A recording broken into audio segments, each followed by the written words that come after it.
Hey folks, thanks again for tuning in to Dude Crafts Guitars. Captain James Nelson here for you, and we've got the Naima build going.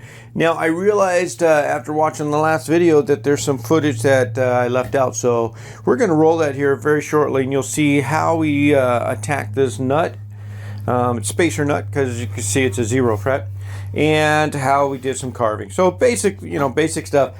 Today's videos, really though, I want to focus on what we're going to do with the bridge.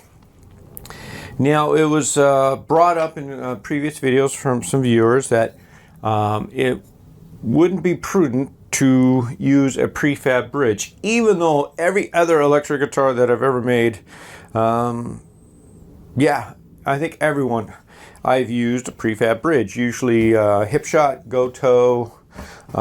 There's a couple different brands out there that you can get, and they make great bridges, so why not, especially tremolos, Floyd Rose, I'm not going to build my own tremolo, good grief. But for whatever reason, folks think that if I use a prefab bridge for this, it wouldn't be the same. And I can see the argument, so I totally understand. Of course, I can see both sides of most arguments anyway. But the other option, somebody brought up that obviously we don't need a bridge this big because this is not acoustic.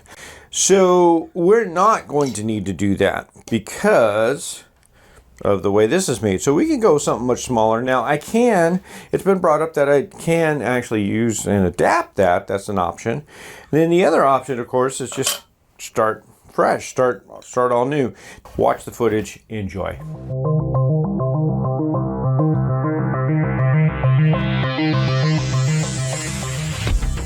Okay, so somehow, somewhere along the way, my computer ate my homework again.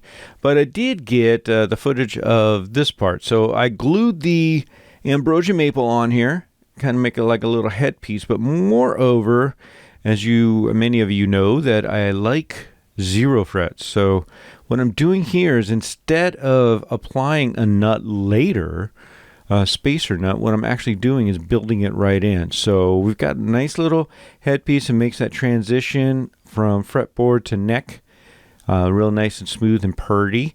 Plus, we're building in the spacer nut right into it. So I'm just carving away everything that's not a spacer nut and shaping it in, making it fit, making access for the truss rod wrench, and then, of course, slotting. So real fun stuff here. That ambrosia maple is just so much fun to work with. It's just beautiful. What's really neat about it is what you see on top may not be what you carve down into. So it's kind of like little hidden gems and surprises that come up. Really neat.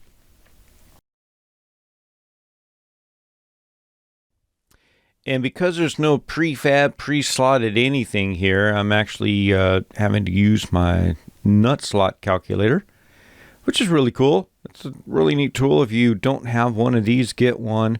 You can, of course, measure without, but what it really does, it helps compensate for string size. So you've got the bass string size, and then you've got the treble string size, which, of course, working with nylon strings, as we know, is kind of relative compared to steel or bronze strings. But nonetheless, it's a really neat tool, and it really does help a lot, as do a good set of files. So once again, if you don't have a decent set of files, get one. They're not that much more than the cheap ones, really. And for the cost value, it's extraordinary. So get a good set of files, get a nut slot guide. Yeah, good to go. Now, because that ambrosia maple is a little softer than your hard maple, what I'm doing here is I'm hardening it up with some CA. So it just makes it a little better as far as strength and durability against the strings, even though we're using a 0 fret, and we still don't want those slots to deteriorate. And it's time for the frets. So went with the gold frets, the Evil Gold. These are pretty slick, as hard as nickel. Actually, a little bit harder than nickel, a lot harder than your normal brass. And not quite as hard as stainless, but that's why we're using stainless for the 0 fret. But these, not only will they perform really well, but they're going to look pretty. you probably saw in the last video where I sized up the headstock with some nickel hardware, the tuners. They're actually going to be brass now. I decided everything just looked more earthy going with brass, and well, to go along with that is going to be the brass looking gold colored frets. So that's what we're doing here. So I put a nice tight radius on it because I am going to have to hammer these. It's not going into my press, and they fit in a lot better when you hammer them. And of course, since we do have that maple binding, we trimmed off a little bit of the fret tangs, make them flat so they go in a little better. And then that's what I'm doing. Just put a little bit of glue to fill the slot up, hammer them in, file them down. Now I'm just doing preliminary filing here. I am, just kind of doing a little bit of the leveling, but I'm not going to do full leveling until I actually get the back of the neck carved. In carving, even though I am going to be mostly hand carving and using some of the grinder, I do want to do the leveling after the neck is shaped.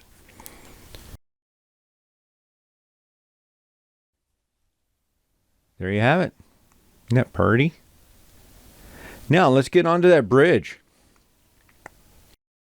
I am a huge fan of reverse engineering, as many of you know. Basically, it's the genesis of where most of our guitars come from these days. I mean, there's not a lot that we're doing that wasn't done back in the 50s and even as early as the 40s. Well, in this case, we're talking about an acoustic guitar type bridge that was designed hundreds of years ago.